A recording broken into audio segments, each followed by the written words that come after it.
بسم اللہ الرحمن الرحیم۔ السلام علیکم صلی اللہ علیہ وآلہ وسلم۔ دل آزاری سے بچو۔ حضرت شیخ سعدی رحمۃ اللہ علیہ بیان فرماتے ہیں کہ میں کچھ بزرگوں کے ہمراہ کشتی میں سوار تھا اور ہماری کشتی کے پیچھے ایک اور چھوٹی کشتی آ رہی تھی۔ اتفاقاً وہ چھوٹی کشتی ڈوب گئی اور اس میں موجود دو بھائی بھنور میں پھنس گئے۔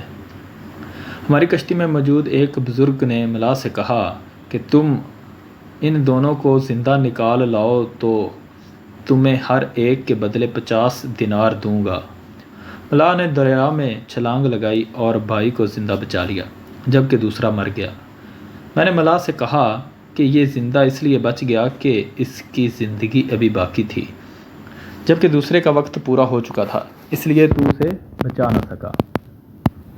ملا نے میری بات سنی تو مسکرا دیا اور کہنے لگا کہ آپ کی بات درست ہے، مگر اس کی ایک وجہ اور بھی ہے کہ میں ایک مرتبہ جنگل میں سفر کر رہا تھا اور جب دوران سفر تھک گیا تھا تو جسے میں نے بچا لیا اس نے مجھے اونٹ پہ بٹھا لیا تھا، اور مرنے والے نے بچپن میں ایک مرتبہ مجھے کوڑے مارے تھے جس سے میری دل آزاری ہوئی تھی۔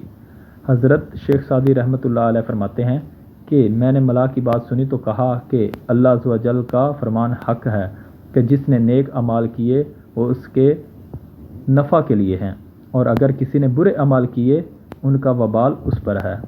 بس یاد رکھو کہ دل آزاری سے بچو اور جہاں تک ممکن ہو کسی کا دل نہ دکھاؤ۔ اگر کوئی تمہارے ساتھ نیکی کرے تو اس کے احسان مند رہو اور موقع ملنے پر اس کی نیکی کا بدلہ نیکی کے ساتھ دو۔ کیا آج آپ نے درود پاک پڑھا ہے؟ صلی اللہ علیہ وآلہ وسلم۔ اللہ حافظ۔